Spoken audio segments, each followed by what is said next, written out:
Hello friends, দেখো আজকে হবে ছোলার ঘুগনি বা ছোলা ভাজাও বলতে পারো, মানে দোকানে যেমন টাইপের পাওয়া যায় আর কি।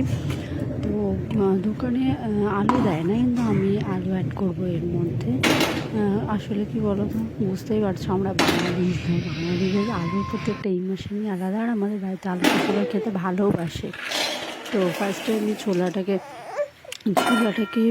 ভালো করে ভিজিয়ে নিয়েছিলাম, দিয়ে তারপরে এবার ছোলা আলুটাকে দেখো সিদ্ধ করতে দেবো। আর আমাদের না ইলেকট্রিসিটির প্রবলেম ছিল, রাত্রেবেলায় ঝড় বৃষ্টি হয়েছিল, তো তার জন্য না লাইন ছিল না।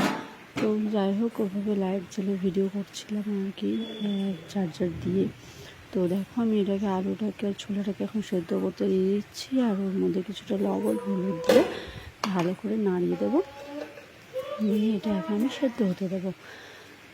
কিছুক্ষণ সেদ্ধ এটাকে সুন্দর করে বয়েল করে নেব। গ্যাসটাও ধরিয়ে দিয়েছি। এবার এটাকে আমি সুন্দর করে নাড়িয়ে দিয়ে এবার চাপা দিয়ে দেবো সেদ্ধ হওয়ার জন্য।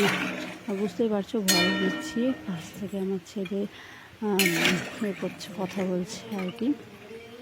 তো যেহেতু লাইন ছিল না, তো এক হাতে লাইট ধরা, ফোন ধরা বা রান্না করা ওরকম করে হচ্ছিলো না আর কি, ভয়েস দেওয়া। তো এই দেখো আমি এখানে রসুন একটু থেতো করে নিয়েছি, আর লঙ্কা চিড়ে নিয়েছি, পেঁয়াজ কেটে নিয়েছি একটু মোটা মোটা করে। আর মশলার জন্য আদা, রসুন আর লঙ্কা, টমেটোটা মানে করে নিয়েছি, কেটে নিয়েছি। এগুলো এবার মিক্সার জারে দিয়ে দেবো, দিয়ে পেস্ট করে নেবো একটা সুন্দর। আর এর মধ্যে না আমি কিন্তু জিরেও অ্যাড করেছিলাম, তো সেটা স্কিপ হয়ে গেছে, তোমাদেরকে দেখানো হয়নি। তো তোমরা জিরেও দিতে পারো এর মধ্যে। আমি আমার মতন করে করেছি, ধরো এটা শুধুই করা যায়, কিন্তু আমি একটু আলু দিয়েছি, তো আমাদের বাড়িতে আলুটা খেতে সবাই ভালোবাসে। তো আমি ওটা পেস্ট করে নেওয়ার পরে এই দেখো এবার কড়াইয়ে তেল গরম করতে দিয়ে তার মধ্যে ফোড়ন হিসেবে দিয়েছি গোটা জিরে আর একটা শুকনো লঙ্কা। তারপর আমি এটাকে ভালো করে ফোড়নটাকে নাড়িয়ে নিলাম।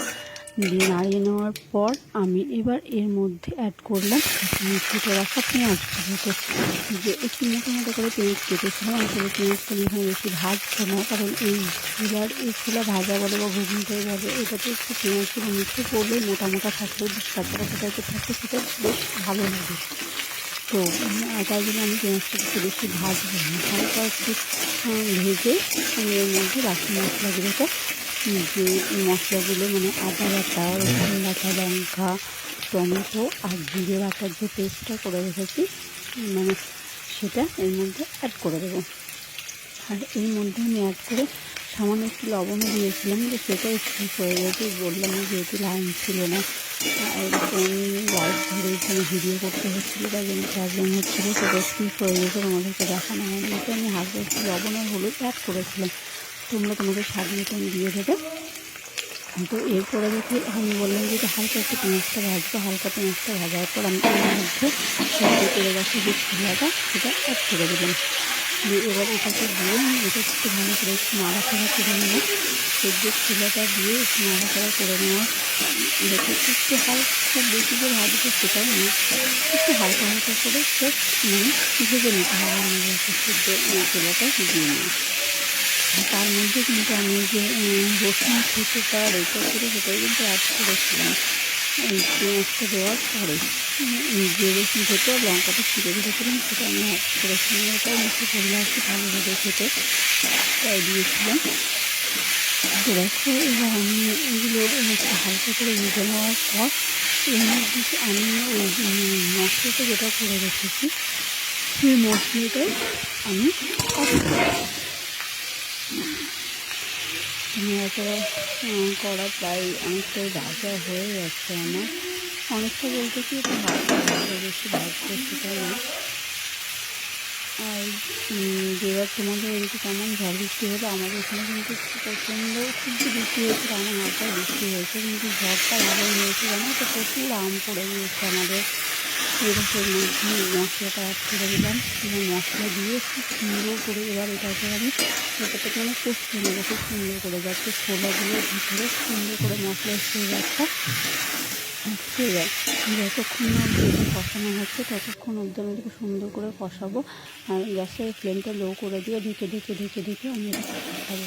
যতক্ষণ না ভালো করে মশলার সাথে ছোলার ব্যাপারটা মাখা হয়ে যাচ্ছে আর মশলাটা সুন্দর করে কষিয়ে তেল ছেড়ে যাচ্ছে, ততক্ষণ ধরেই আমি এই জিনিসটাকে কষিয়ে যাবো ব্যাপারটা। তো এর মধ্যে আমি একটু হালকা একটু মিট মশলা অ্যাড করেছিলাম, মানে অনেক কিছু জিনিস স্কিপ হয়ে গেছে, তো আমি সেগুলো বলে দিলাম। তোমরা চাইলে দিতে পারো, আবার না দিতে পারো, সেটা সম্পূর্ণ অপশনের ব্যাপার তোমাদের উপর। তো তারপরে আমি সেদ্ধ করে যে আলুগুলো রেখেছিলাম, আবার সেগুলোকে ম্যাশ করে নিয়েছিলাম একটা আধ ভাঙা। তো সেটা এবার একটু এর মধ্যে মিশিয়ে মিক্সড করে নিলাম ভালো করে। তো দেখো মিক্সড করে প্রায় 2 মিনিট মতো নাড়াচাড়া করে আমার রেডি হয়ে গেছে এটা। তো খেতে আমাদের তো ভালো লেগেছিলো। এখন সব তোমাদের কেমন লাগবে জানি না। তো তোমাদের যদি রেসিপিটা ভালো লেগে থাকে তো তোমরাও একদিন বাড়িতে ট্রাই করে দেখো। আশা করছি তোমাদেরও খুব ভালো লাগবে। আর আমাদের তো বাড়িতে খেতে এটা সবাই খুব পছন্দ করে, বিশেষ করে আমার বর খুব পছন্দ করে, তাই জন্য করা আর কি। চলো টাটা, বাই বাই। ভালো লাগলে